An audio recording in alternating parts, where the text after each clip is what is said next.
ating lahat. Good morning. Morning. Malapit na naman yung Jesus Reigns. No?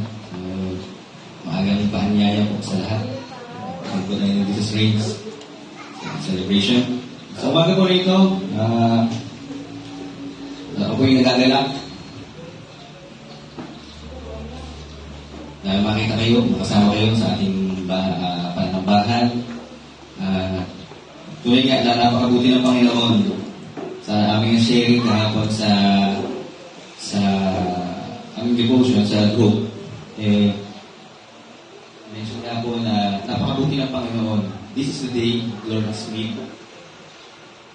Alam po natin na lahat tayo inaasahang gumising ngayong umaga, pero hindi lahat ng tao sumundog nagising ngayong umaga. Meron pong kiluhan na ating Panginoon, meron paalam na. Pero tayo nandito pa rin, binigyan tayo opportunity ng Lord para ipagpatuloy, no? Yung gawin yung kanyang will, all for His glory. No? Sino po dito, alam ko, pero tanong yun rin, sino dito, asa naman yung nakaranas ng kabutihan ng Panginoon sa buong linggo na ito? Amen. Amen. Ayan, malakas ang amen. Amen. Amen. Pero may mga pagsubok na tayo nataanan na ano ngayon, di ba, ngayong week. Pero ang Panginoon doon, lahat yan, dahil sa goodness ng Lord. Yung pagsubok na dumarating sa atin, para patagin tayo, no? Para hikarasin din tayo ng iba. Amen? So we come here para sa isang reason, para sa isang purpose, para papurihin ang ating Panginoon, para i-glorify siya. No? So inaliyahan po ang bawat isa. Let's lift our voices to God. Let's lift our hands. Sing with our hands. All for His glory. Amen? Amen. Jesus, we're going to lift you up. We're going to lift you up, Lord.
Glory to God. Magandang umaga po sa bawat isa at purihin ng ating Panginoon. Pwede niyo ba sandali na batiin ang katabi ng magandang umaga? Maligayang Pasko. Hallelujah. Glory to God. Ganun din po, binabati po natin ating mga kapatid online, nasa mga tahanan at patuloy na kasama po natin sa araw po ng linggo ng umaga ng palambahan. At ano man po ang inyong mga kalagayan sa inyong lugar at sa inyong pagkikisa sa pagsamba, nawang presensya ng Panginoon ay sumainyo at maranasan ninyo at sa inyong pagkinig ng salita ng Panginoon, kayo po ay pagpalain ng ating Panginoon. At sa inyong mga dasal o panalangin, alam po natin ang Diyos hindi nalilimitahan ng lugar o ng distansya, bagkus ang Diyos ay nasa lahat ng lahat. Purihin ang Panginoon. Hallelujah. Sa umagang ito ang ating pong tinatalakay na tema ay patungkol po sa propesya. At naumpisa po natin yung mga advantages o benefits ng prophecy sa mga hula. At sabi nga po natin sa nakaraan, ang hula ay mga kaganapan sa darating na panahon at maaari naman mga naganap ng mga bagay sa nakaraan. At sa umagang ito, isa sa mga popular, isa sa mga kilala na mga hula sa Bible ay yung patungkol sa pagbabalik ng Panginoon. At alam po natin, ang pagbabalik ng Panginoon ay mayroong dalawang bahagi o phases. Ang una ay yung tinatawag po natin the rapture of the church. At ang pangalawa, yung the real second coming, that the Lord will touch down dito sa lupa and He will establish His kingdom on earth for 1,000 years. At sa umagang ito, ang ating pong paksa o pag-usapan ay yung una. Sinasabi, ang rapture is the beginning of the end. Ang pasimula ng wakas. Amen ba yun? Meron palang simula ang wakas. Kaya, ayan po natin, talakayin po natin ang bagay nito at hilingin natin sa Panginoon ang kanyang gabay. At ito po ay pinugatan natin na the great disappearance. Usually, naririnig natin appearance, yung pagpapakita. Ito naman, disappearance, pagkawala. Marahil, pagpapakita ng Panginoon sa atin, yung pagkawala naman, ang pagkawala po natin dito sa lupa at pagpapakita ng Panginoon para sa atin sa kalangitan. Kaya, this is rapture topic at ito po ay very basic upang sa ganon, maunawaan po natin ang kahulugan po ng pagbabalik ng Panginoon. Kung sa subject naman ay merong Mark 1 o Mark 101, sa subject po ng rapture, pwede natin tawagin ito Rapture 101 kasi meron itong mga kasunod na lesson patungkol sa rapture. Hindi natin pwede i-discuss sa isang linggo lang o Sunday service ang patungkol dito. Kaya naman kailangan po natin in the series o makita po natin. Upang sa ganon, we become rapture ready. Sabi niyo nga po sa katabi, we are rapture ready. Amen. Mahalaga po yun.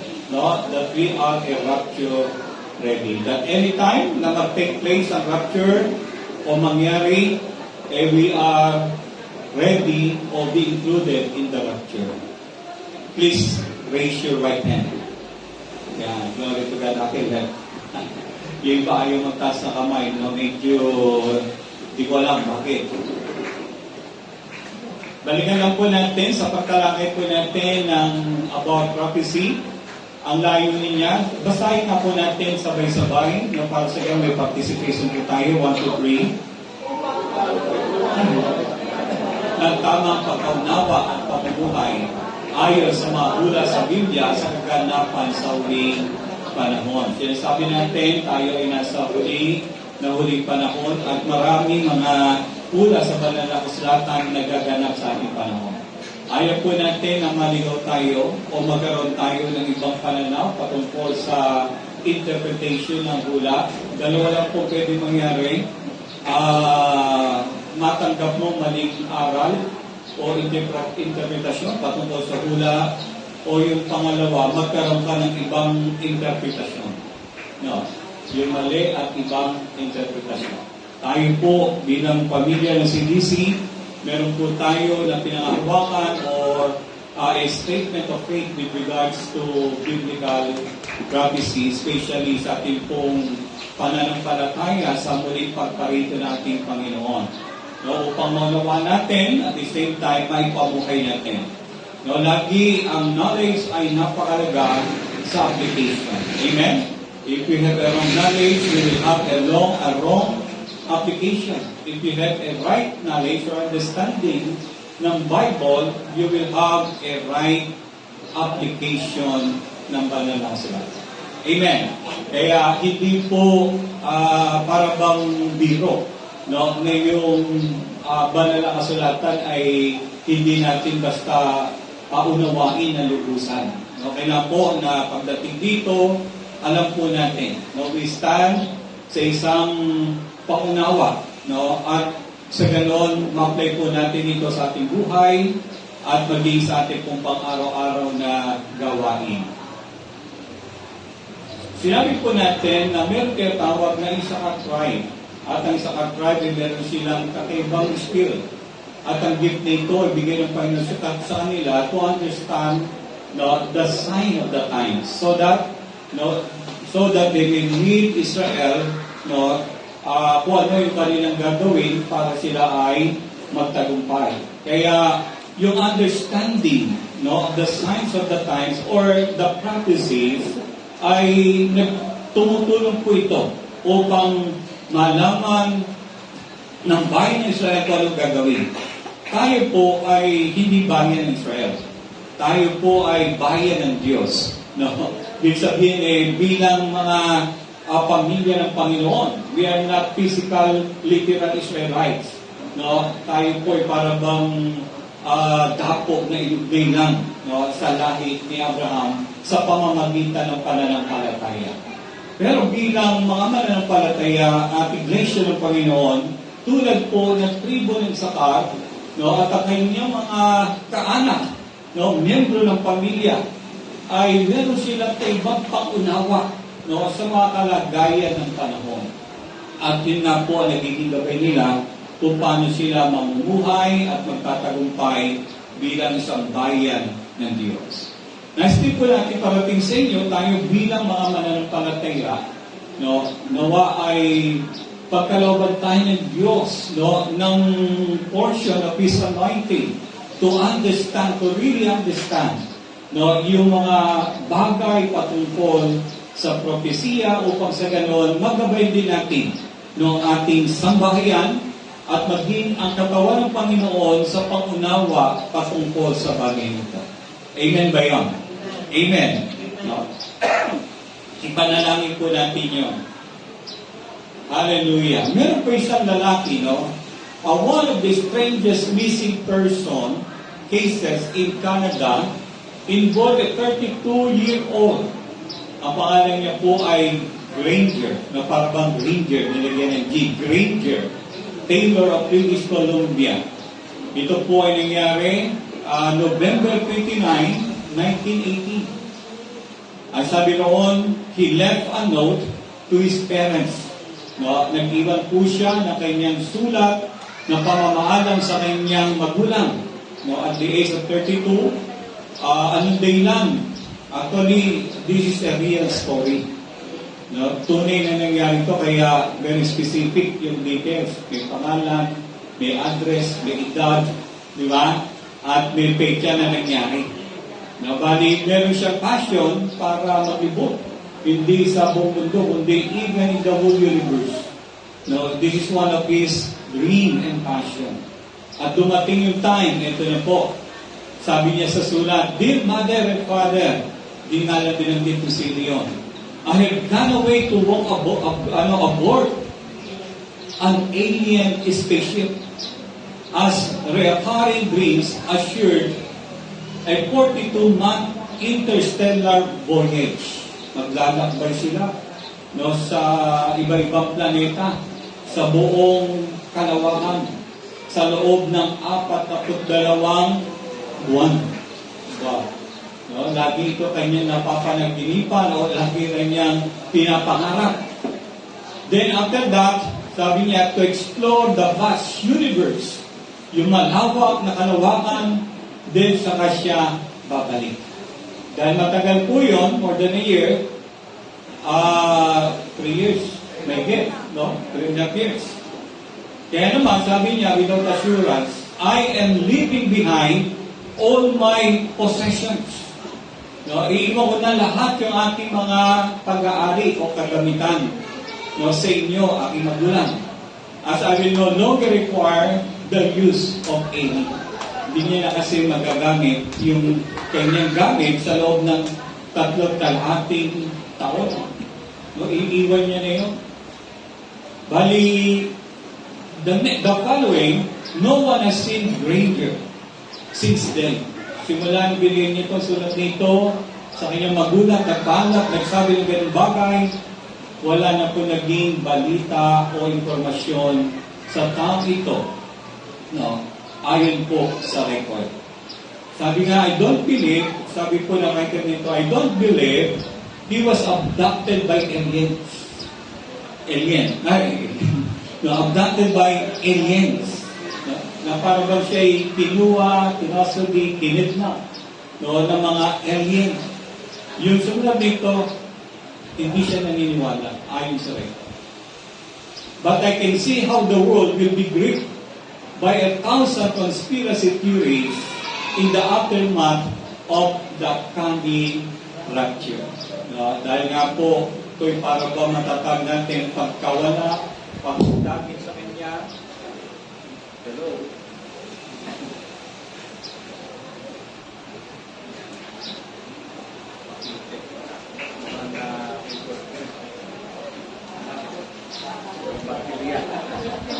Na-rapture.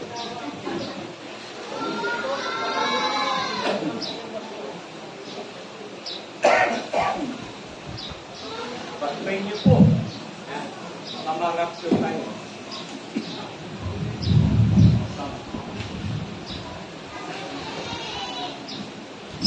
Yun. Bakit? Bali nga po, meron pong iba-ibang uri na pangyayari at sometimes ito ay manipulation or under conspiracy na may mga tao na biglang mawawala. Di ba? Para bang katulad ditong mga nakaraan na balita, bigla na lang isang beauty queen nawala. Kaya lang may witness nakita. Pero yung pagkawala, sometimes nagagamit sa iba-ibang layunin. Pero sa umagang ito, mga magulang, mga kapatid, tatalakayin po natin yung pagkawala, yung dakilang pagkawala o yung malawakang pagkawala ng hindi individual o personality ng isang tao lamang, bagkus ito po'y pagkawala ng halos bilyon ng mga tao na sumampalataya sa ating Panginoon Jesus. Amen. Amen. Kaya tinawag itong great disappearing. Na sa isang kisang mata, na sa isang pagkakataon, ng lahat na tumanggap sa Panginoon at nagsuko na ng buhay at naging tapat sa Kanya, sa muli na pagparito ng Panginoon in haparso, o yung tinatawag nating rapture of the church. Sabi nga, great people, a vast people, or number of people will be, sabi nga, disappeared, or will be missing. Kaya nga po, napakalaga na maunawaan natin ano ang sinasabi ng banal na kasulatan sa hula ng pagkawala. Amen.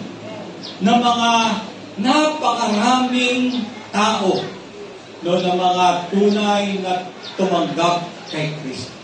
Sandali nga po tayo mukong manalangin. Panginoon, salamat po sa pagkakataong ito na maunawaan po namin ayon sa iyong aral at ayon sa iyong salita, pangako sa amin na darating ang panahon na sa iyong pagbabalik na ikaw ay sasalubungin ng bawat isa na sumampalataya at nabuhay para sa iyo. Kaya naman po, Panginoon, tulungan niyo po kami na maunawang na lubusan bagay nito at talaga po namin ang aming sarili upang sa ganon, sa pagdating ng ganong pagkakataon ay tunay na isa po kami sa madadagit o masasama sa mga tao na kukunin ng Panginoon sa mundong ito. Kaya naman po, Diyos, po na tinitiwala sa sandaling ito, buksan mo ang aming pong pandinig, bigyan niyo kami ng sapat na pangunawa, buksan mo ang aming paningin, hindi lamang physical, kundi even our spiritual understanding. So that, Lord, may tanim na lubusan sa aming puso, sa aming spirito, ang aral na ito. Ito'y napapanahon, at ito, Diyos, ay darating sa panahon na di po namin inaasahan at alam. Kaya naman po, Diyos, patuloy na kami handa to be a rapture-ready church or believers sa dagong ito. Maraming salamat po at patuloy niyo po siya sa atin ang aming puso isip. Dalisayin niyo kami, hindi kami nakapatawaran sa lahat po ng aming mga nagawang kasalanan, maliit man malaki, sinasadya o di sinasadya, hayag o di hayag, batid mo laman ng aming puso at isipan, at sinabi mo, if we regard sin in our heart, you will not hear us. Tulungan kami na daluyan, Panginoon, ng presensya, kapangyarihan, at maghari ka sa amin, maging sa aming kalagitnaan. Sama-sama po kami na nagpapangbaba sa iyo harapan, Panginoon, walang sino man na pwedeng magmapuri o magmataas, bagkus sa iyong katwiran at biyaya, kami nakalalapit at nakadulig sa iyo. Salamat po sa iyong pag-ibig at tabag at patuloy niyo po ipamalas ang iyong kilos sa aming buhay. Salamat po, itong aming panalangin sa pangalan ng Panginoon Jesus. Amen and amen. Palapakan nga po natin ulit ang Panginoon. Hallelujah. Ano po ang tinatawag na rapture? What is the rapture? Sinasabi po, ang salitang rapture, English word po yan, rapture. In Latin word, ang katumbas niya po salita ay raptum. No, kasi may rap 1. Kaya may rap 2. De raptu, rapture, rapturo, raptu. At ang katumbas po nito sa Greek, bakit ginagamit natin Greek? Kasi ang Bible nasulat sa Greek. No, ang New Testament. Ang Old Testament nasulat sa Hebrew, no, at mayroong ilang Aramaic sa New Testament. Pero ang ginagamit na lengguwahe ay Grego, kasi yun po yung original na ginamit. Ang katumbas ng salitang rapture o rapture sa Latin, sa Grego ay apartso. No, ibig sa apartso, and it means sa English, pag-up. O sa Tagalog ay tinangay o pagdakit. Siguro, aware tayo ron sa isang agila o malaking ibon, pagkalangailangan ng kanyang prey o ng kanyang dagit, pagkain, di ba? Ang gagawin niya, mula sa taas, dadive siya pababa. Napakatuloy, napakabilis at sabay kukunin ng kanyang claw o ng kanyang paa, no? Yung dagit niya. At yun ay isang paglalarawan na ganoon po yung pag-rapture ng Panginoon, pagdagit o pagtangay ng Panginoon sa kanyang muling pagbabalik, dadagitin niya ang church. Hindi ang building, kundi ang mga believers in Christ. And the true church is not the building. The true church are the believers. No, kaya nga, ibig sabihin ng church ay the assembly of the believers of Christ. Kaya naman, sinasabi mula sa lupa upang salubungin sa papawirin ang Panginoon. Tangi ang mga tapat na mananampalataya lamang ang makakasama dito. Nung meron ganun post yun. Kaya, tinatalakay natin ito upang sa ganoon, yung ating commitment sa Panginoon, yung ating pagsunod sa Panginoon, yung ating katapatan at pamumuhay sa Panginoon, ito po ay napakahalaga. Kasi sinasabi po, nakawan na po natin ito, no? Alis, this thing lang yan. Pangalawa, where do I find or do we find the rapture in the Scriptures? Marami nagsasabi ng salitang rapture. The term rapture ay hindi niyo makikita sa Bible. Right? Hindi mo makikita po yan. Pero, yung salita po na caught up sa English ay yan po yung equivalent term na ginamit. Yan ay pagdagit. At yan po ay isang uri ng kilos or activity na mangyayari. Kaya naman po yung idea about rapture ay na-create as a theology.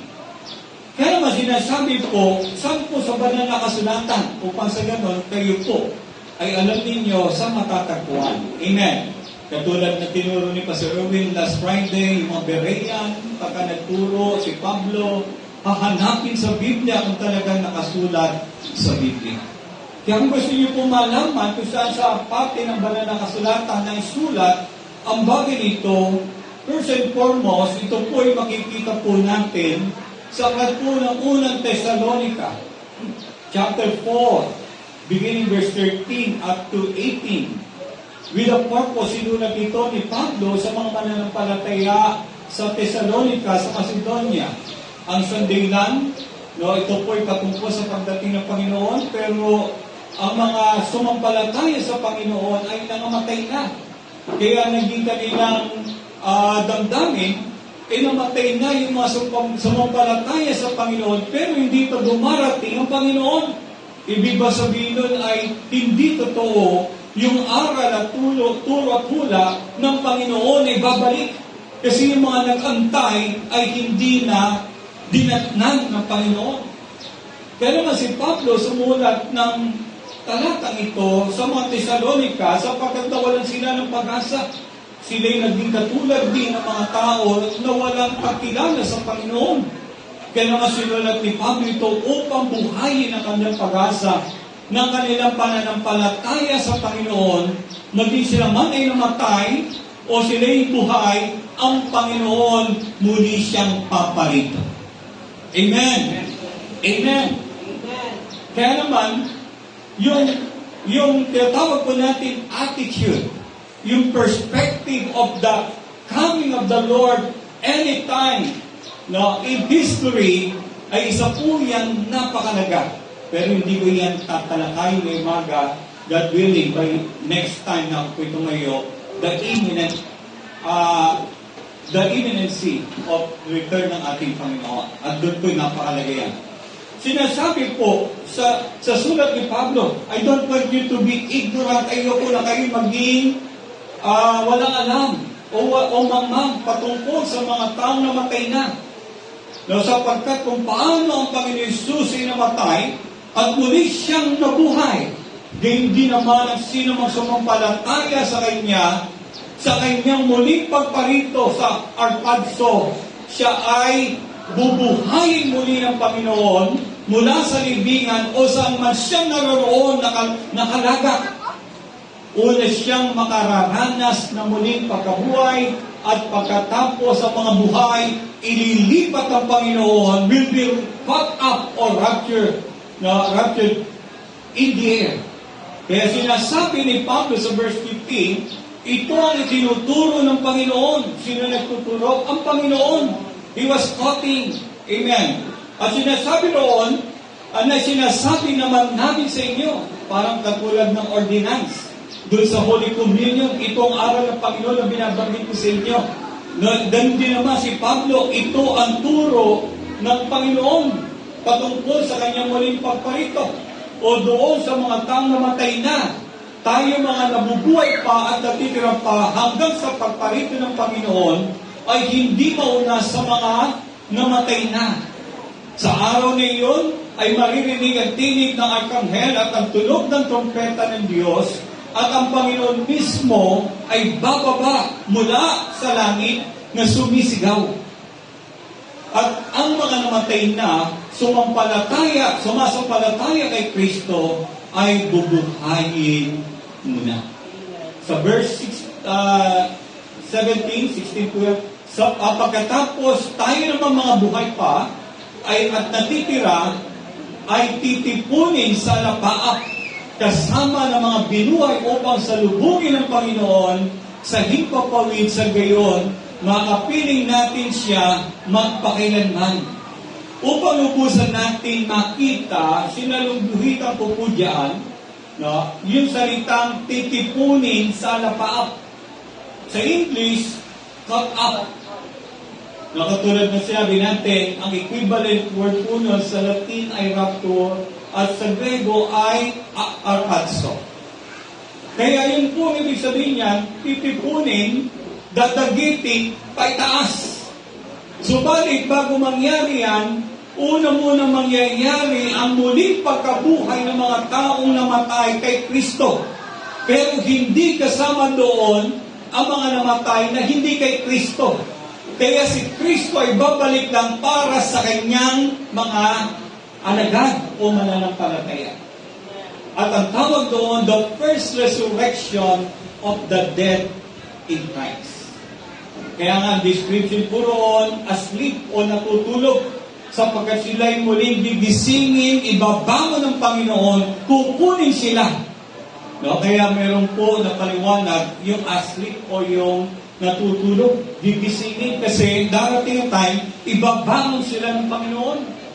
Kaya, saan mang panig na mundo, east, west, north, south, lahat po ng mga namatay kay Kristo sa pagparito ng Panginoon, during the rapture time, unang gigisingin at bubuhayin muli ng Panginoon kung paano Panginoon Jesus binuhay mula sa mga patay, ngayon naman, yung napakalaking bilang ng mga taong namatay. Kaya lahat po ng libingan mababawasan ang populasyon. Amen. At lahat po sila angat patungo sa ere at kasabay ang mga sumampalatayang buhay. Di ba? Amen?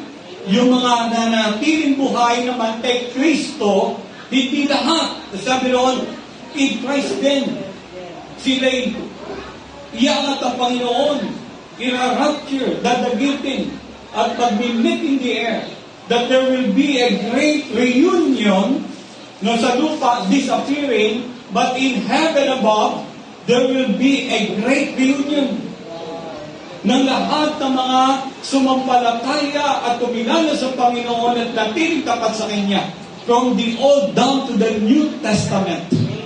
Amen. Kaya naman, yun po yung first resurrection and the first rapture na mangyayari at the coming of the Lord Jesus Christ in the air. Kaya nga po ang description dito, He will descend from heaven hanggang doon lang sa alapaap. Hindi siya magta-touchdown sa lupa katulad doon sa second coming na bahagi. May kalawang bahagi. Kaya naman sinasabi po natin, dito po binanggit ang bagay niya. Kaya naman, sa panghuli niya, kaya palakasin ninyo ang loob ng bawat isa sa pamagitan ng mga salitang ito kasi nga nagluluksa sila sa pagkamatay na kanamamahal sa buhay at yung mga buhay wala na ng pag-asa. Kaya naman sinasabi ni Pablo, magpalakas kayo. Alam niyo po, ang turo ng Panginoon sa kanyang muling pagparito at muling pagkabuhay ng mga muli, ng mga patay, ay aral ng Panginoon to encourage, not to discourage anyone. Amen. Sabi niya, ayaw ko na kayo'y maging ignorante tulad ng mga taong namatay na walang pag-asa. Kayo'y kaiba, kayo mga mananampalataya ko at ako'y muling nabuhay, nais ko na magkaroon kayo ng pag-asa, isang buhay na pag-asa. Amen.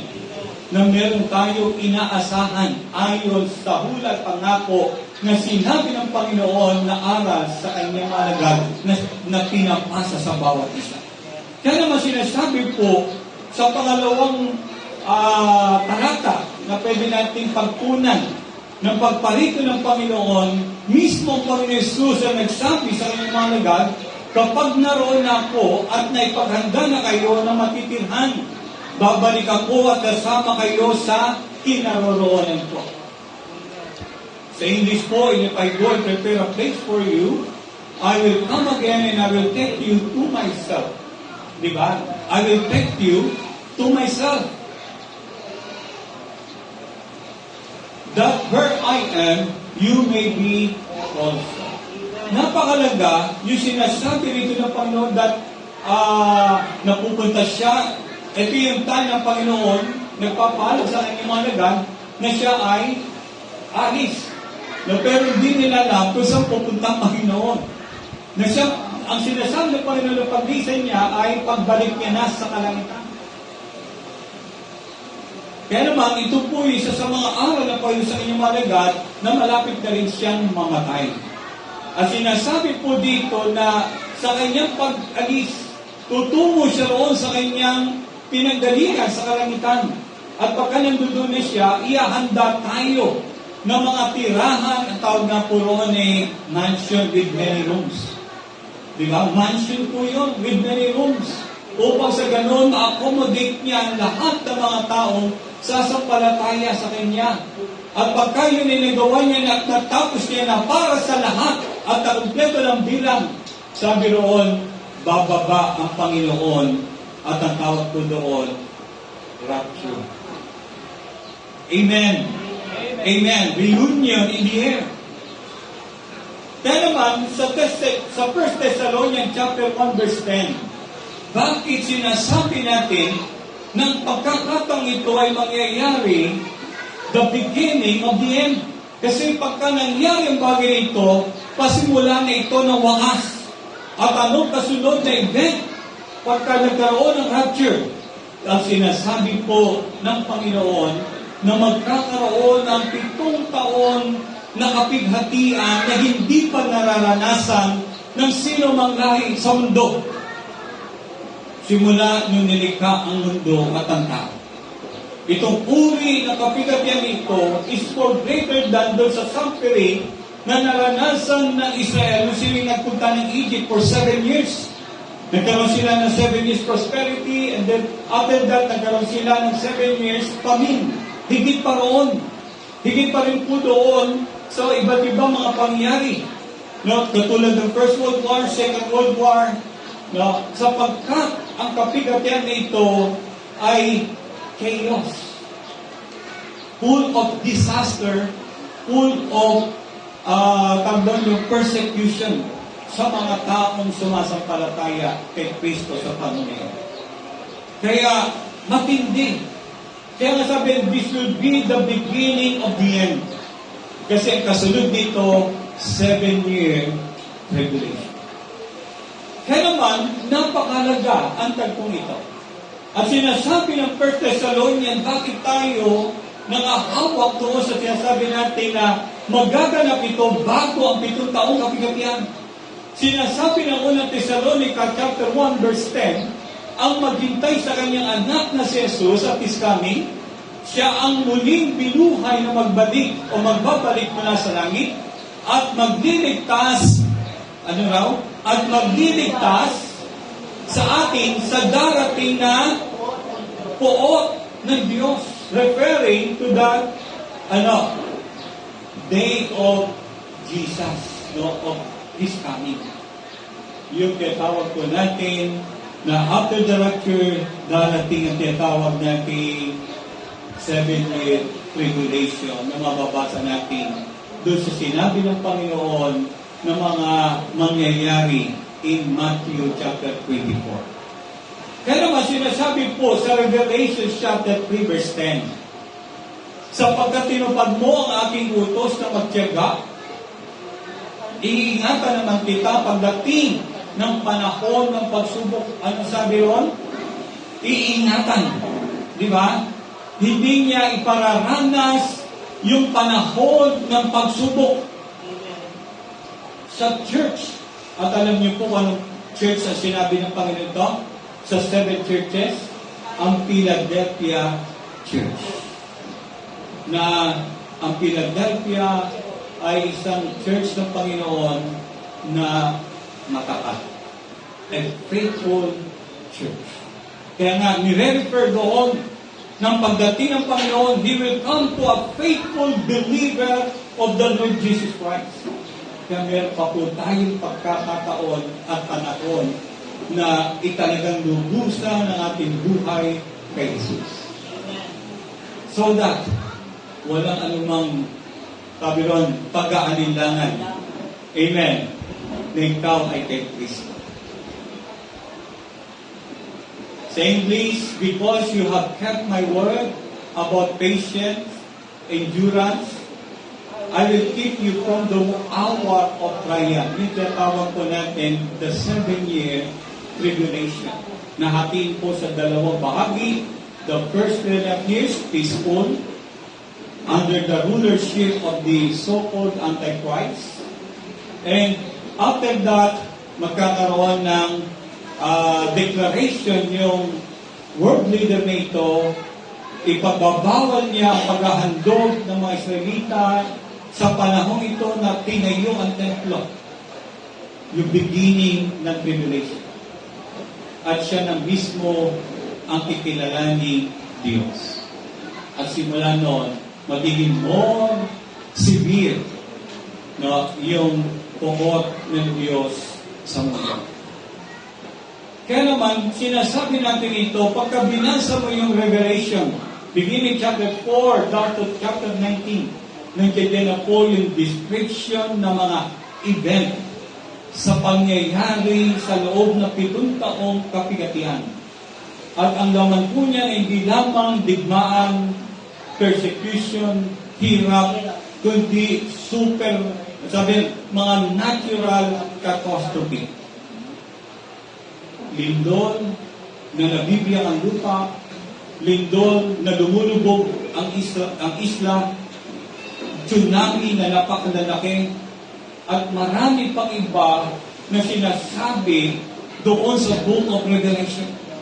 Kaya nga hindi mo iibigin na maiwan ka sa pagdagit ng Panginoon sa lupa. Amen. Amen.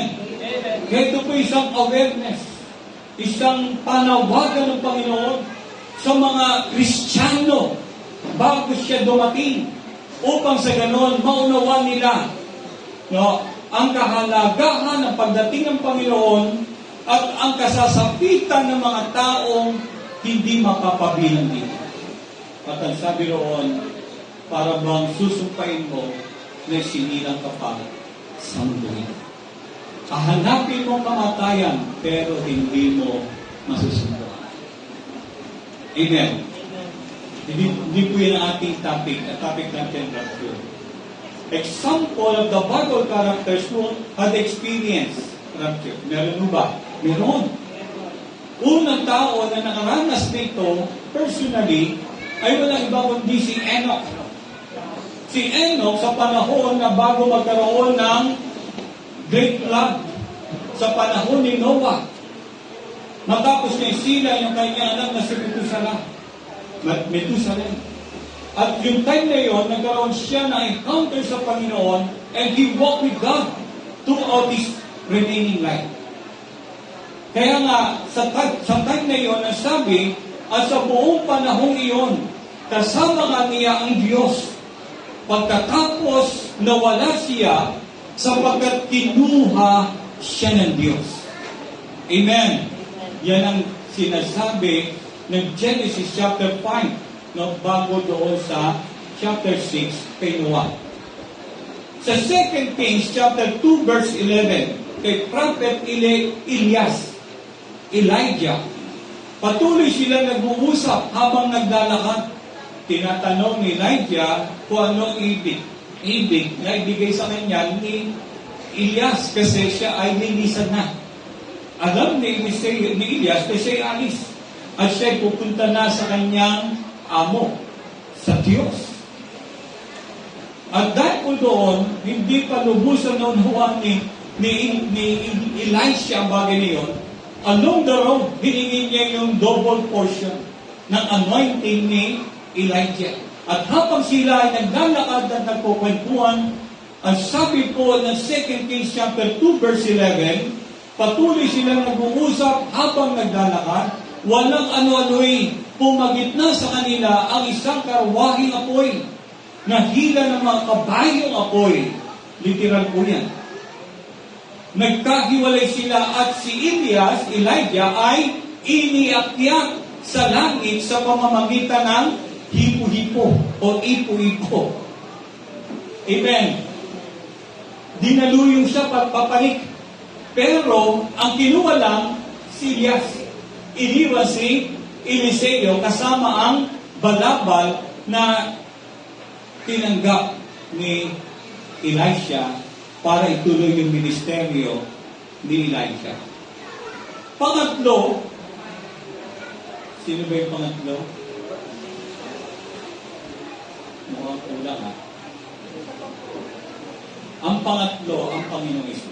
In Acts chapter 1, makikita natin kung paano siya umakyat, ganun din naman siya babalik. Di ko na naano dyan pa na-erase. At pang-apat, alam niyo kung sino? Tayo. According to 1 Thessalonians chapter 4, verse 16 or verse 17. Amen.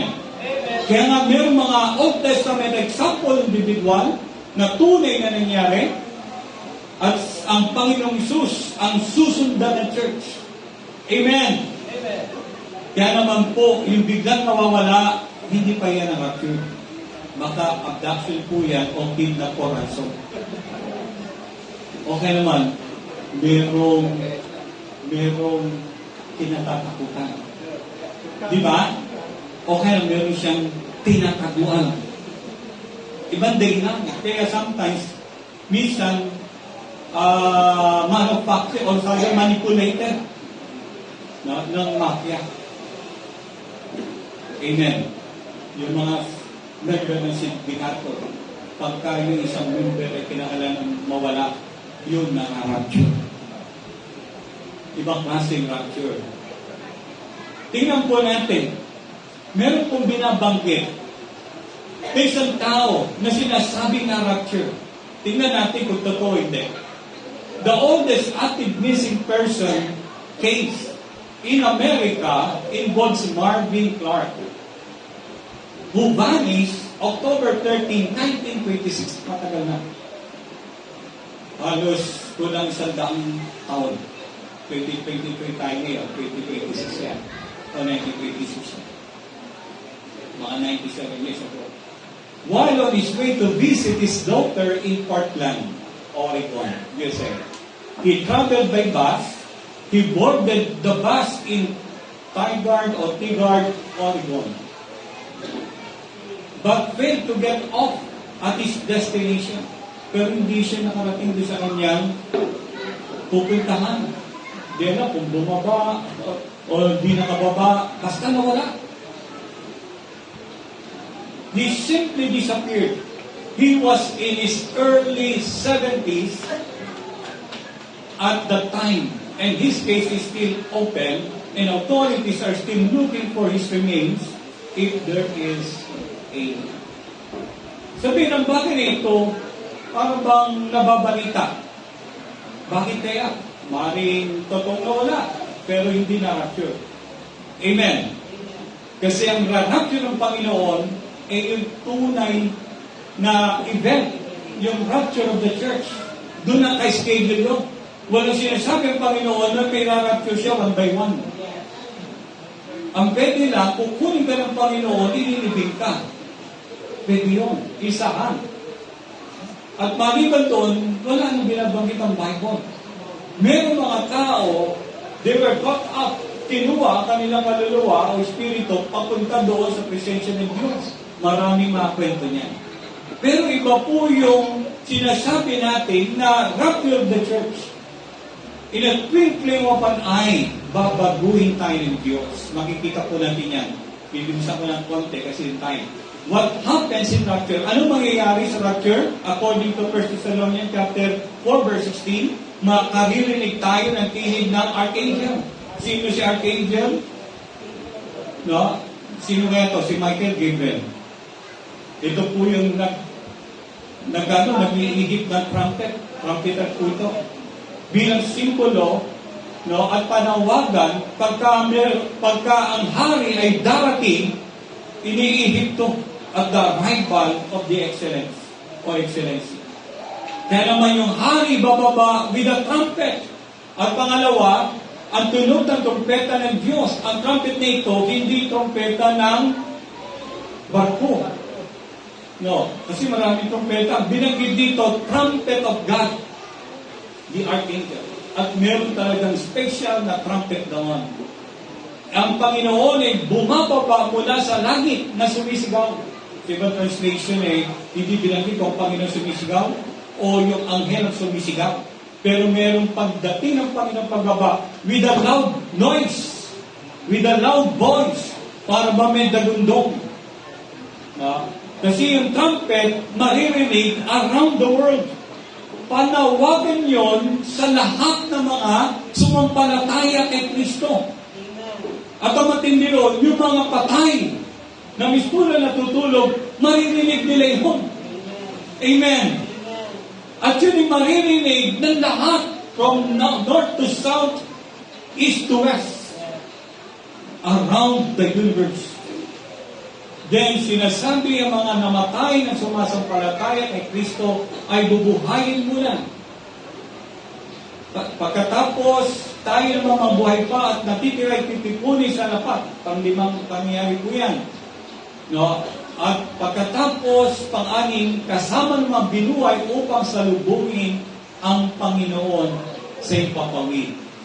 No? Sa gayon, makapiling natin siya magpakinggan. Kaya naman sinasabi yung mga order of event sa araw ng rapture. Ito mangyayari. Ang unang binanggit, merong tunog ng trumpeta. Kaya lagi tayo maglilinis ng ating tenga upang sa ganun marinig natin ang tunog ng trumpeta. What if kung may tunog, maririnig mo yan. No, what if kung busy ka, maririnig mo yan. Kung ikaw ay isang tapat na lingkod ng Panginoon o manampalataya ng Panginoon, maririnig mo yan.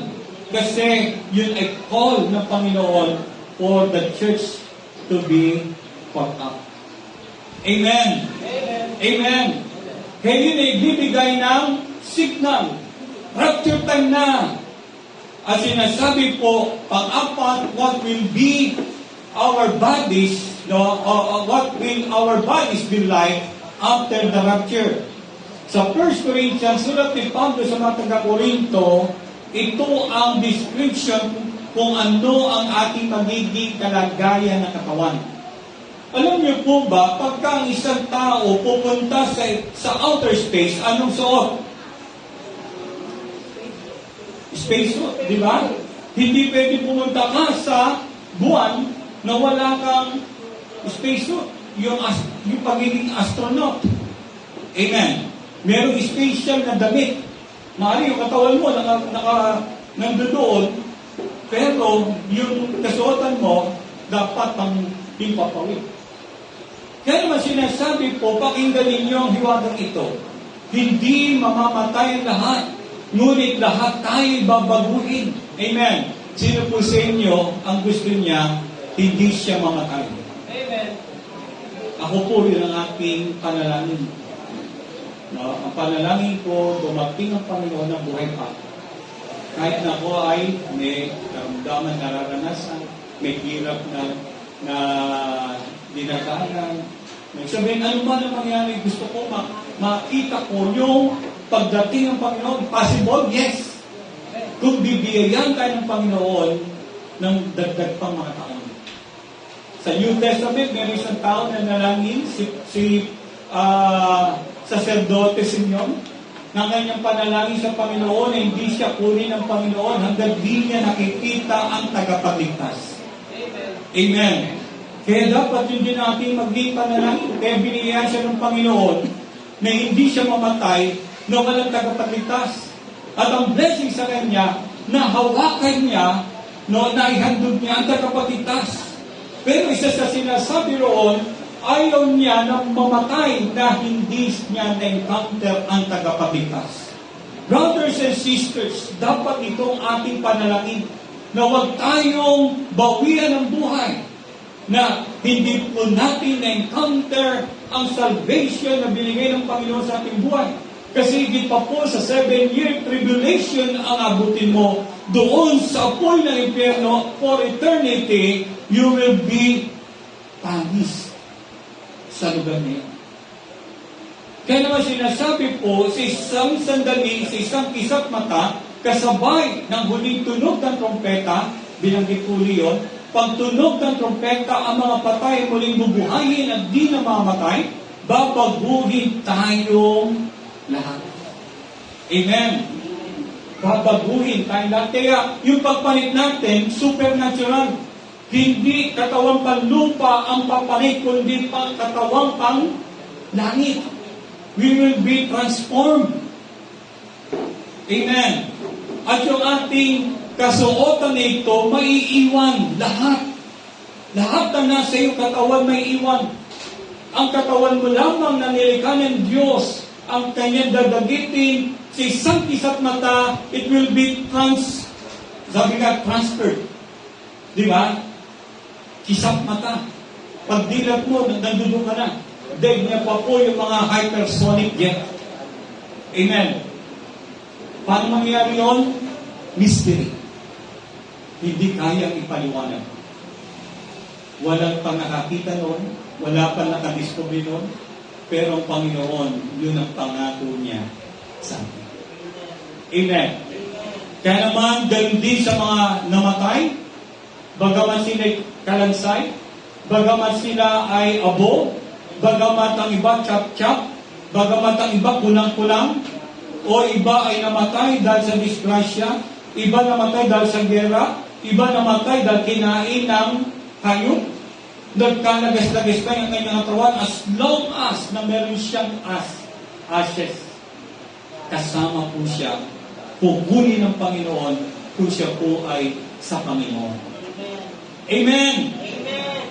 Kaya naman sinasabi, hindi malaga kung ikaw ay kilimate, o ikaw ay hindi kilimate, o ikaw ay ginawa mami. No? Kaya baka mag-delay pagka-mami, tatanggalin pa yung bagot sa katawan. Kaya sinasabi po, sapagkat itong katawang nabubulong ay dapat mapalitan, nang di nabubulong at ang katawang namamatay, nang di namamatay, kapag napalitan na mga nang walang pagkabulok at napalitan na walang kamatayan, ang namamatay, matutupad ang nasasaad sa kasulatan, na lupig na kamatayan, ganap na ang tagumpay. Amen.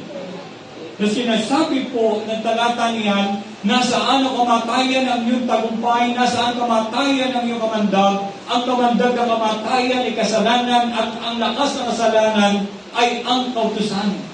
Kaya nga po, pumasok ang kasalanan sa sanlibutan sa pamagitan ng isang tao, at ang kamatayan dahil sa kasalanan. For the wages of sin is death. Not only physical, but even eternal death because of sin. But praise God, but the gift of God is eternal life in Christ Jesus. Kaya sa kamatayan at dugo na inalay ng Panginoon, tayo pinatubos na patawad, pinawalang sala, and will be glorified someday. At the coming of the Lord in the rapture time, we will be what? Changed. Transformed. Remember, lahat ng kasuotan at nasa katawan, iiwan. At ang tangi na kukunin at babaguin ang iyong nilikha ng Diyos na katawan. At pagdating sa lapap, nakadamit na tayo, the glorified clothes. Puti, busira, katulad ng isang babae na ikakasal, dressed in white garment. Sign of purity. Sapagkat pagpahit natin sa langit, magkakaroon ng wedding. Amen. ikakasal ang church sa ating Panginoong Kristo. We will be, sabi nga na magkaroon din ng wedding o yung marriage of the Lamb. Kaya sa 7 years na may tribulation sa lupa, di ko alam, yung time zone sa langit kung gano'ng katagal. Baka minuto lang yun. Ang gagawin po roon, Bima Judgment, ibig sabihin, rewarding sa mga nagtagumpay, bibigyan sila ng different rounds, reward po ng Lord yun, at yung kasalan, at during the kasalan, may kainan. Amen. Kasi may nagtanong, may kainan ba doon? Pagka wala, yun. Meron, may kainan din. May inuman din. No? Napakaganda. Itong problem natin, kaya ayaw natin panabikan yung rapture at yung pagpunta natin doon kasi wala tayong ganong idea kung ano mangyayari doon at kung ano mangyayari sa lupa sa panahon ng beginning of the end. Amen. Eh dito pala magpapayaw ka ng hindi. Mas maganda doon. How should I prepare? I will end sa bagay nito. For the rapture. Paano ako maghahanda para sa rapture? Sabi roon, be rapture ready. Ang tawag dyan, BRP. BIR. BRR. BRR. Be rapture ready. That meaning, sa susunod, paano yung mindset of being rapture ready? At any moment, you are ready. Tuturo ko natin yan. Sabi roon, sa 1 John chapter 3, verse 23, Beloved, we are God's children now, and what we will be has not yet appeared. But we know that when He appears, He shall be like Him. Magiging katulad tayo. Sa ngayon, di pa natin alam. Pero pagka nakita na natin Panginoon, na mukhaan, magiging katulad tayo ng Panginoon from head to foot. Amen. Because we shall see Him as He is, and everyone who thus hopes in Him purifies himself as He is pure. Bakit mahalaga ito? Kasi nga, ang church, ang mga mananampalataya, tulad na isang babaeng ikakasal sa kanyang kasintahan, the groom is the Lord Jesus Christ, and we are the bride, the church. Kailangan taglay natin yung purity o kalinisan ng Panginoon. Kaya ito po yung panawagan. No? Kaya kang sino mo may pag-asa sa Kanya ay nagpapakalinis. Tulad ni Kristo, siya'y malinis. Kaya habang nag-antay po tayo, nagpipigil po tayo sa ating sarili upang sa ganoon, tulad ng isang babae kakasal, ma-present niya kanyang sarili sa kanyang mapapangasawa as pure. Amen. Kaya nga, una, if we believe that Jesus is coming back at any time or moment, we have to examine our hearts. Amen. Always to be pure. Ang tawag po dyan, consecration. A consecrated life or lifestyle. Yun ang panawagan. Now, we have to examine our hearts always to be pure. Tulad po ng isang lalaki na sinasabi sa kwento, a man was visiting a certain school and made a promise to the pupils that he would give a prize to the one whose desk was found in very best order when he returned. Para matulad lang din po ito ng parable sa Matthew 24. He gave no indication, however, when he might come back, di ba? Hindi siya nagsabi kung kailan siya babalik, pero sa kanyang pagbabalik, meron siyang dalang regalo sa matatagpuan na ang desk ay maayos. At yung isang estudyante na hindi maayos ang kanyang desk, siya yung nag-volunteer na siya tatanggap ng regalo. Kaya naman, binuli siya. Sabi sa kwento, he gave the indication, however, he might come back. Shortly after, he felt a little girl, noted for her disorderly habits, announced that she meant to win the prize. Sino yung nagnanais na manalo sa premyo, yung merong di maayos na mesa. No, para bang magulo ang kanyang buhay. Anong dahilan? Her schoolmates jeered and laughed at him, saying, "Why, Mary? Your desk is always out of order." Bakit ikaw yung nag-asap niya na sa pagbabalik ng mama na iyon, ikaw tatanggap na regalo? It's never clean, it's never cleaned up. Sinabi niya, but starting right now, yun, may bawi. I'm going to clean up the first day of the week. Kasi babalik yung lalaki na iyon, no, sa ibang linggo. At sabi roon, someone questioned the girl, no, si Mary, just supposing he comes at the end of the week. Nag-prepare ka sa unang araw na linggo, pero hindi dumating siya ng last day of the week. At sabi po ng Mary, well then, Mary answered, I clean it up every morning. Why? What if he comes at the end of the day? Another asked at that suggestion, and Mary was silent for a moment. Then with her face lighting up, she said, I know what I'll do. I'll just keep it clean all the time.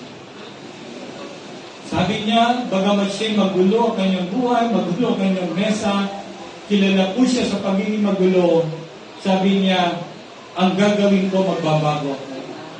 Iaayos ko ang aking mesa sa unang araw ng linggo. Sabi, paano kung dumating sa uling araw ng linggo? Di gagawin ko araw-araw ng umaga.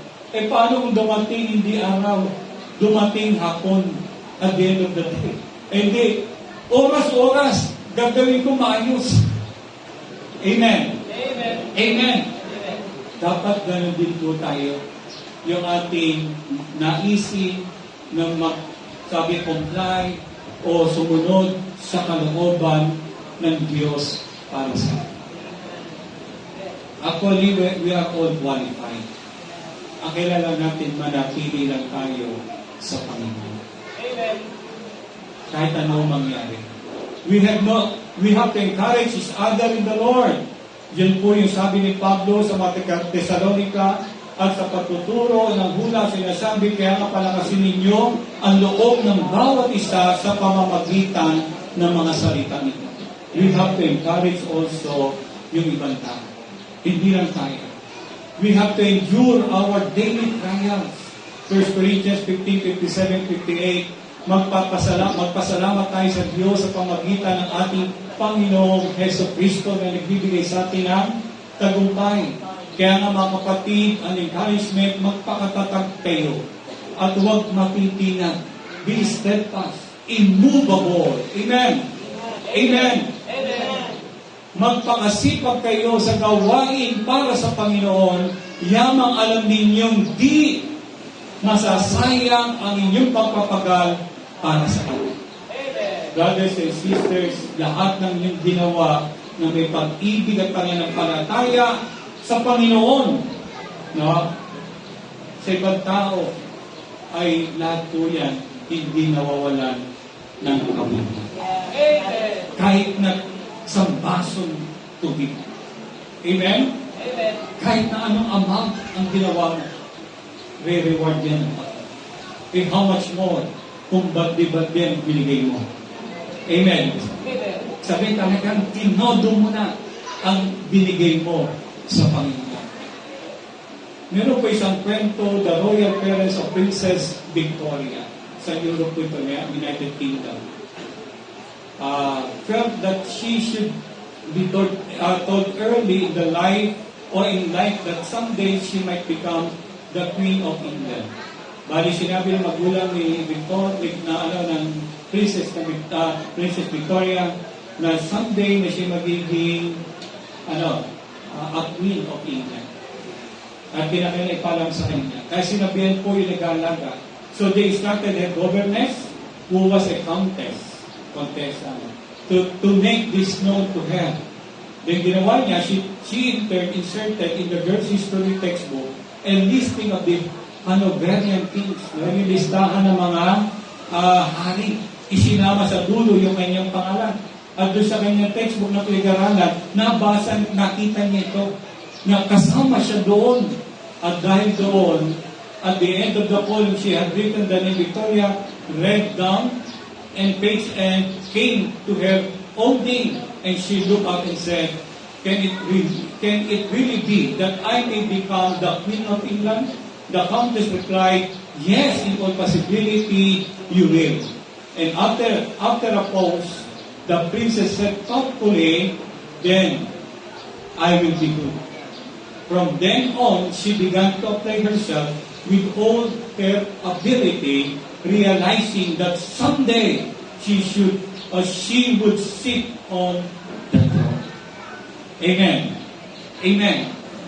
Sabihin, may panahon pa, may pagkakataon pa, hanggat ang Panginoon, di pa natin naririnig ang tunog ng trompeta. Amen? May pagkakataon pa. At sinasabi po dito, your name is written in the book of life. Kasama ka, kapatid. Huwag ka lang bilihan. Amen. At pag-igihan pa po natin ang ating buhay sa Panginoon. Kaya nga po, sabi nga, bilang paganda, lagi examine yourself. Walang ibang pwedeng magturo sa iyo. Walang ibang pwedeng magpabago sa iyo, di ba, kundi ang Panginoon.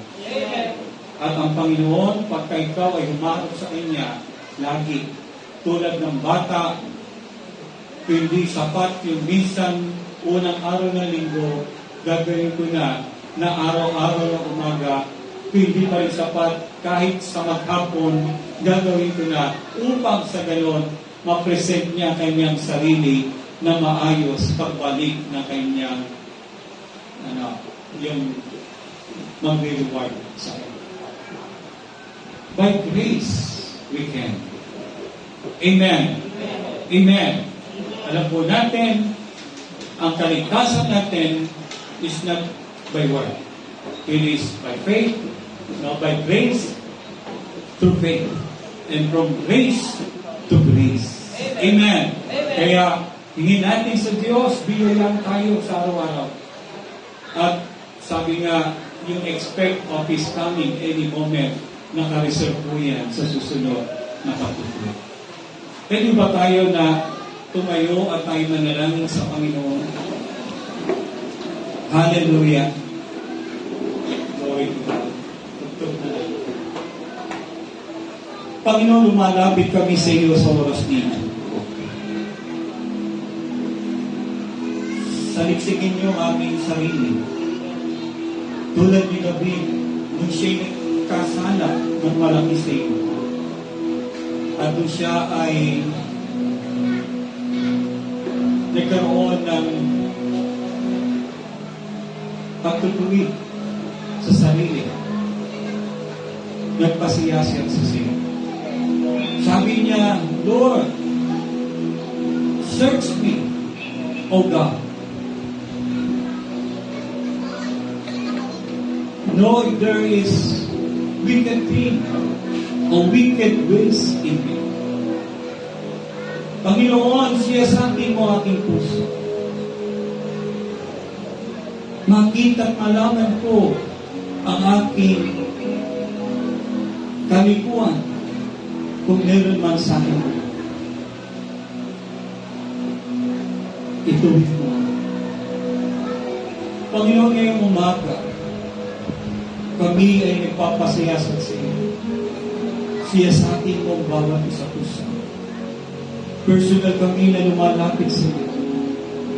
Sapagkat ang pagdamit mo ay isahan at sama-sama. Tulungan niyo po kami bilang aming paghanda that any moment na sa bawat sandali sa aming buhay na kami maging rapture ready. At habang kami nag-aantay sa mundong ito, kami o Diyos ay nagbibigay kapulihan at kaluwalhatian sa iyo.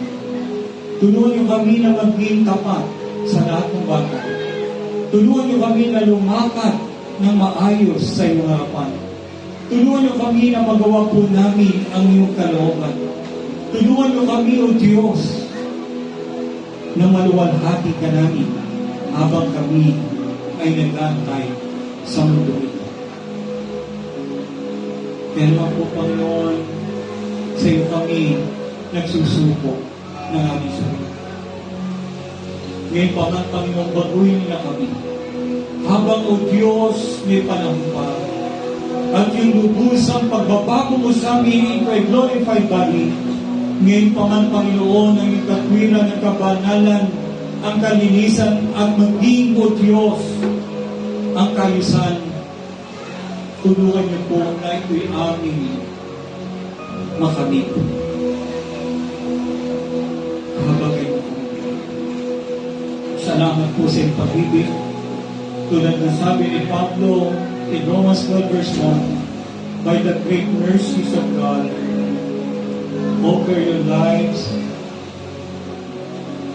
living as a living sacrifice, holy and acceptable to Him. Kaya mo po, Panginoon, nais po namin na aming buhay na ito ay isang maging alay na buhay sa iyo. Na sa lahat po ng aming gagawin ay pagsamba at ang aming buhay na ito ay isang paglilingkod sa iyo. Maraming salamat po sa umagang ito as ito namin pinagkakatiwala ang kalagayan ng bawat isa. Patuloy niyo kaming samahan, ingatan sa lahat po ng tukso at gawa ng masama.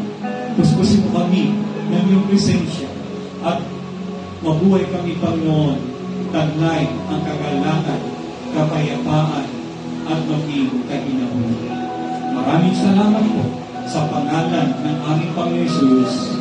Amen and amen.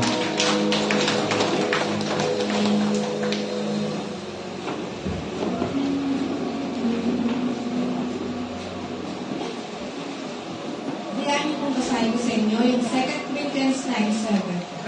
Ang bawat isa ay dapat nagbigay ayon sa kanyang pasya, maluwag sa loob, at hindi napipilitan lamang, sapagkat iniibig ng Diyos ang nagbibigay ng may kagalakan.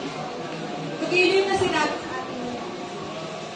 sa akin ng Diyos na bibigyan niya tayo ng akin ayon sa sukat ng aking pinanin. Ibig sabihin, babalik na sa atin ang isa kung na natutubo ang ating bibigyan. Dahil ito ay may napakalaking motibasyon sa mga taong malinis ang puso. Kaya ikaw ay naghasimang sa gana, ikaw ay umaano na sa gana. Ang tanong kaagad, ano ating matatanggap? Ang unang bahagi, pag-ani na yon ay natatawag natin pag-ibig mula sa Diyos. Pag-ibig mula sa Diyos. Ang masayang nag-ibigan, ang masayang naging ako, sorry po. Ang masayang nagbibigay. Ang unang bahagi ng pag-aalay ay matatawag natin pag-ibig mula sa Diyos. Pag-ibig mula sa Diyos. Ang masayang nagbibigay ay naglalayan sa kanyang puso na magbigay ng walang anumang kabigatan ng loob at anumang kapipilitan lamang. Siya ang masayang nagbibigay at mahal siya ng Diyos. Yun nga po. Ikapalit po ang ating pagbibigay. Yun po ang pagmahal ng Diyos. Nanalangin po tayo. Lord God, maraming salamat po, Lord, na sinabi mo sa 2 Corinthians 9:7, Lord God, pag kami po ay nagbibigay, hindi nakipilitan, sa aming loob, bukal po sa aming loob, Lord God, ay nandun po yung pagmamahal mo, Panginoon. Salamat po, Panginoon, dahil ang pagmamahal mo ay walang limitasyon. Hindi po nauubos, hindi natatapos, Panginoon. Palain mo po, Panginoon, mga taong magbibigay sa inyo at patuloy po, Lord God, na ang aming pagkakaloob ay binibigay mo namin sa inyo, Lord, ng ayos ng aming pag-ibig po, Panginoon, para sa inyo. Maraming salamat po at tuloy po yung panalangin namin sa taas na pangalan ng Jesus. Amen. Panginoon po yung magbibigay.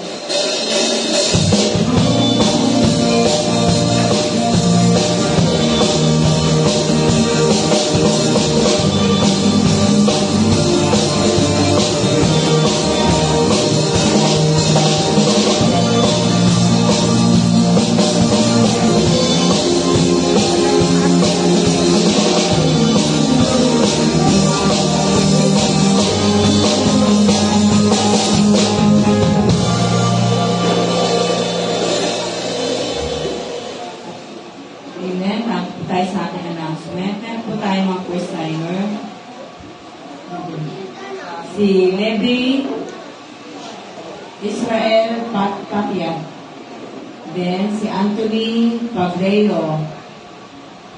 Si Ayesa Snow Pableo Sylvia Dean. Si Kyle Alexis Reyes. Amen. Welcome po. Saan po sila? Pwede po tumayo? Amen. From Grego, Rabukay. Okay. Welcome po. Welcome po sa mga first timer. Salamat po sa pag-inyong pagpunta. At sana po, ito po yung umpisa. At sa marami pang linggo na makasama po namin kayo. Then our birthday celebrants po for this week. Si Danica Magkaling. Happy birthday! And then si Samuel Di Mabuyo, ang aking po. Si Brother Renato Pangilinan.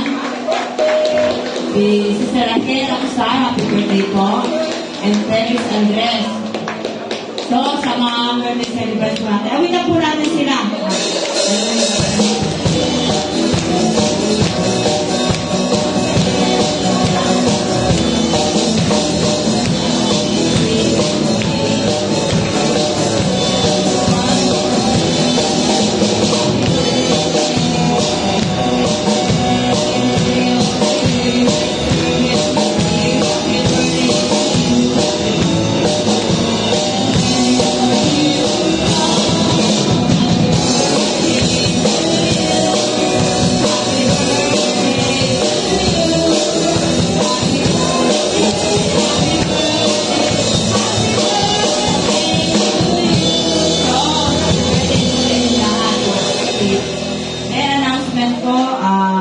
Sunday school po natin after the service.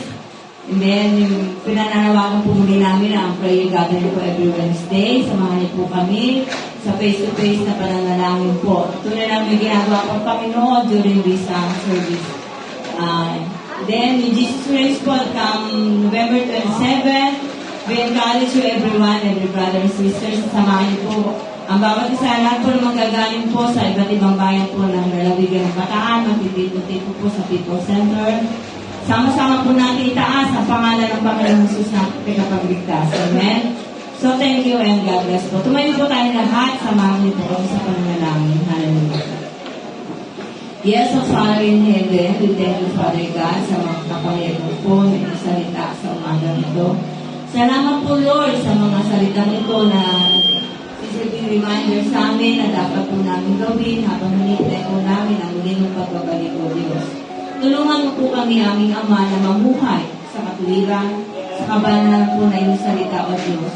Tuloy nga, Lord, maraming pagsubok kami kinakaharap, maraming Panginoong mga challenges mo sa buhay namin. Pero ano po namin, Lord, with you on our side, Lord, kaya namin pagkagumpayan ito, Panginoon. Kaya patuloy na, ang banal ng Espiritu ang lumukong sa amin, Panginoon, sa buhay po namin, sa aming lalakaran, sa buong linggo ito, pagkaroon mo kami samahan sa lahat po ng aming daily activities, Lord God. At wala po ibang mga kapulay madakila, kundi ikaw lamang, Panginoon.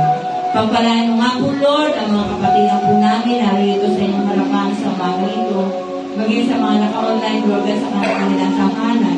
Let your presence be with us, Lord God. Let your name be glorified in our lives, O Lord God. At patuloy namin ibinabalik aming Ama ang lahat po ng papuri, pagdakila, at po sa pasasalamat sa iyong O Diyos. In the mighty name of Jesus Christ, our Lord and Savior, we pray. Amen and amen. Muli, atin po itaas ang pangalan ng ating Panginoong Jesus. Lift you up.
Hey!